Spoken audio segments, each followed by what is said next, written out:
kamu mulai semangat lagi ikut Tuhan. Mulai rajin doa, baca Alkitab, ikut pelayanan. Tapi kenapa rasanya cepat banget hilang?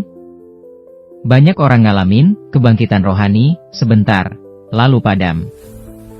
Hari ini kita bahas 5 kesalahan umum yang sering merusak kebangkitan rohani dan bagaimana hindarinya, supaya imanmu gak cuma naik sebentar, tapi bertumbuh terus.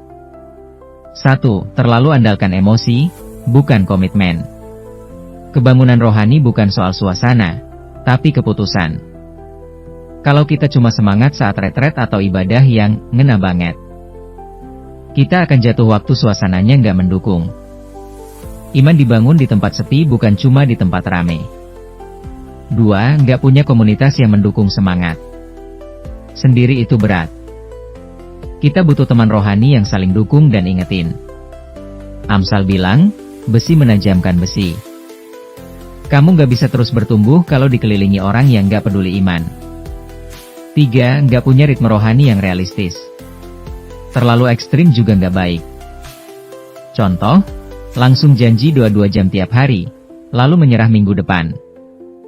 Mulailah dengan ritme yang kamu bisa jalani jangka panjang. Bukan soal hebat di awal, tapi setia setiap hari.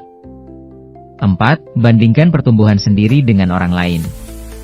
Tiap orang punya kecepatan pertumbuhan rohani yang beda. Jangan putus asa karena kamu belum seperti orang lain. Tuhan bekerja dalam proses. Fokusnya bukan lebih cepat, tapi lebih dekat. 5. Melayani tapi lupa mengakar. Ini bahaya banget. Kadang kita sibuk di pelayanan, tapi nggak punya waktu pribadi sama Tuhan. Tanpa akar, pelayananmu akan kering. Jangan ganti hubungan pribadi dengan Tuhan hanya dengan aktivitas rohani.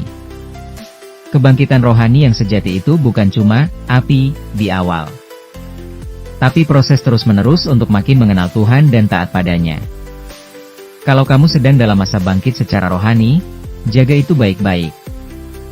Lindungi, pelihara, dan terus tumbuh. Tulis di komentar, Tuhan, bantu aku bertumbuh dan bertahan dalam Engkau. Jangan lupa, like, share, ke temanmu yang lagi semangat ikut Tuhan.